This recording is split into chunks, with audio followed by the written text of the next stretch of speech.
Hello दोस्तों, आगे देखो हमारा नेक्स्ट टॉपिक परिमेय क्लास 10th 10वां चैप्टर परिमेय 10.3।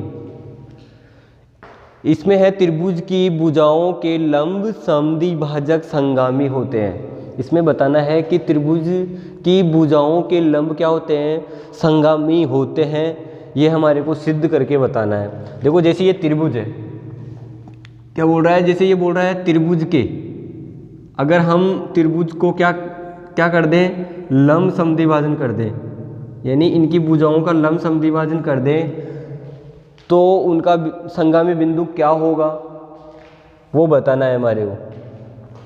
अब ध्यान दो, ये जैसे त्रिभुज ले लिया हमने ए बी और सी, ये त्रिभुज है। अगर हम भुजाओं का क्या करें, समद्विभाजन, भुजाओं का क्या करें, लंब समद्विभाजन करते हैं, तो ध्यान दो कैसे करते हैं। जैसे ये भुजा है, इसका लंब समद्विभाजन करना है तो यहाँ पे प्रकार को रखना और यहाँ पे ऐसे काटना, और इधर रख के भी ऐसे दोनों तरफ रख के आपको प्रकार की सहायता से इसको काटना है। ये इसका क्या हो गया, लंब समद्विभाजन हो गया।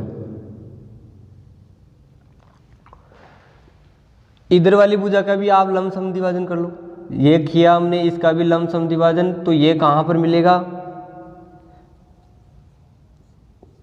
जैसे इसका लंब समद्विभाजन ये हुआ तो ये भी इसको काट कर ये इसका लंब समद्विभाजन कर दिया हमने, जैसे ये यहाँ पर हो गया।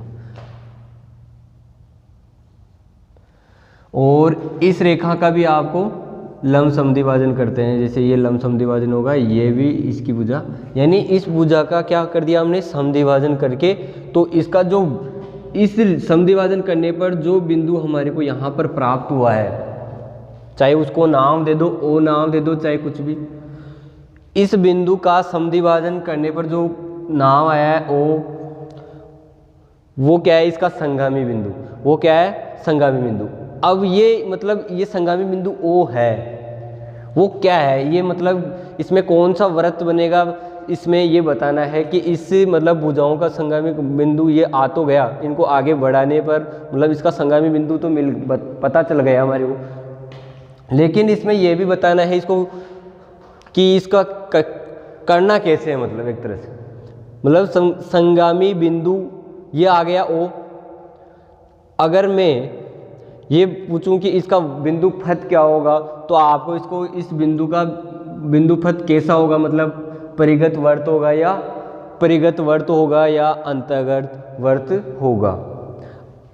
देखो इसको हम आगे ऐसे सॉल्व करना है, आपको ऐसे सॉल्व करके पहले तो करना है हमने किया क्या काम है, सबसे पहले रचना की है, तो यहाँ लिख दो पहले तो रचना। रचना क्या है हमारी,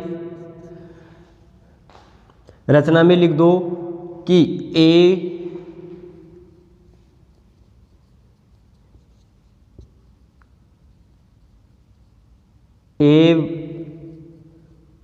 बी व बी सी व ए सी भुजा का समद्विभाजन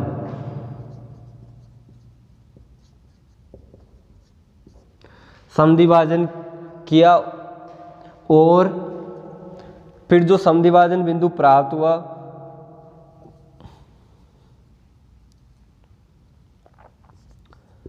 समद्विभाजन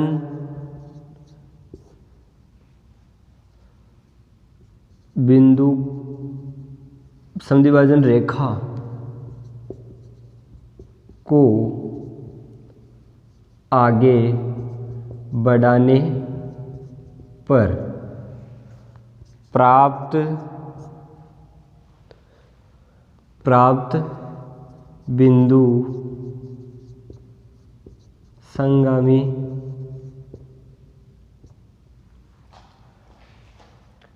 बिंदु ओ।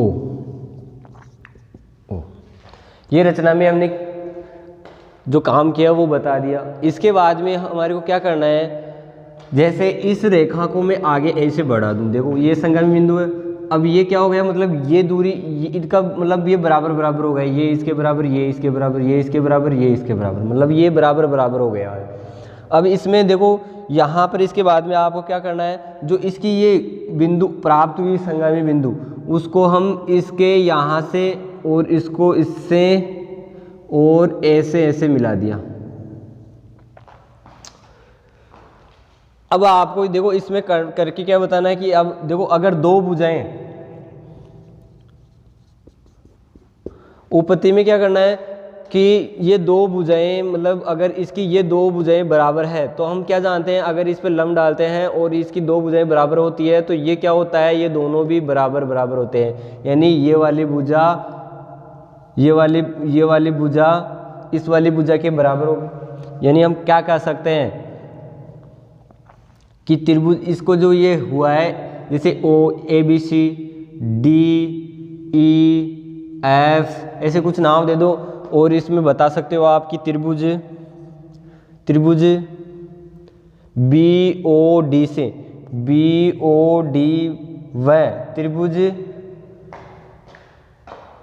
सी ओ डी से हम क्या कहेंगे कि इन दोनों से हमें क्या प्राप्त होता है, अगर ये दोनों भुजाएं, अगर बी डी बराबर है सी डी के और ओ डी बराबर है किसके, ओ डी के, तो ये मतलब ये दोनों सर्वांग सम होंगे, और तो ये दोनों भुजाएं भी क्या होगी, बराबर बराबर। यानी ये भुजा इस भुजा के बराबर होगी।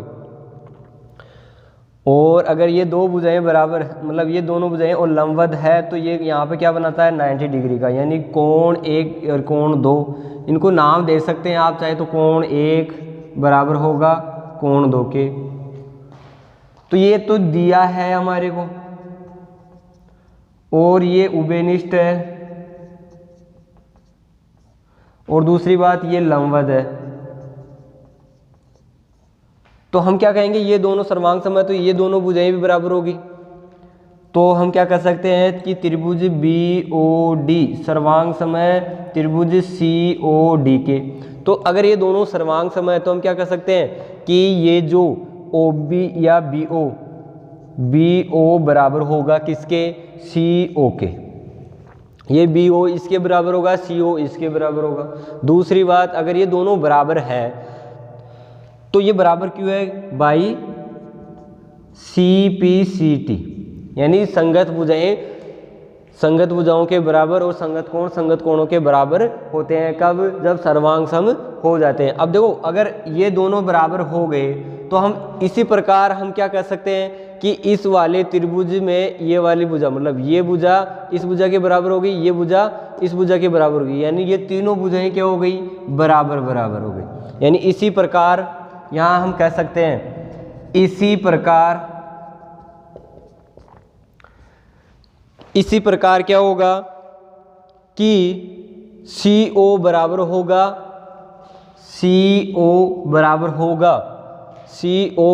किसके, AO के, और AO बराबर किसके होगा, AO बराबर होगा किसके, BO के।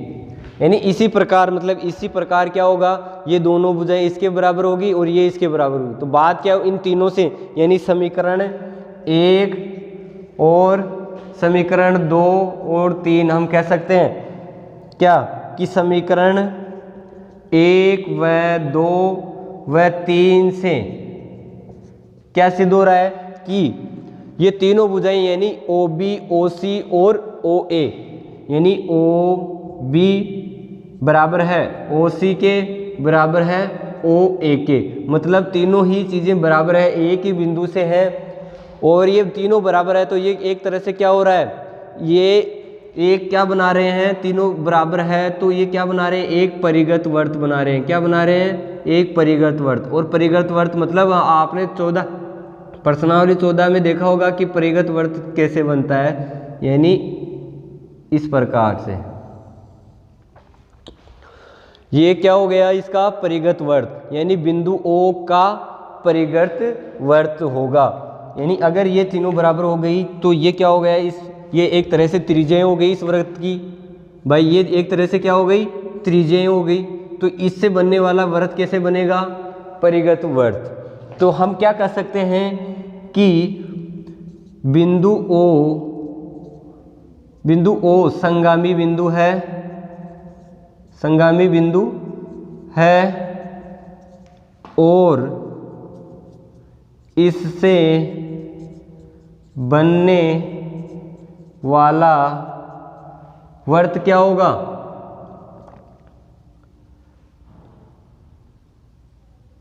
वर्त ओ, बिंदु ओ परिगत वर्त होगा। यानी इसका बिंदुपथ क्या होगा? परिगत वर्त। बिंदु ओ क्या होगा? एक परिगत वर्त बनाएगा दोस्तों।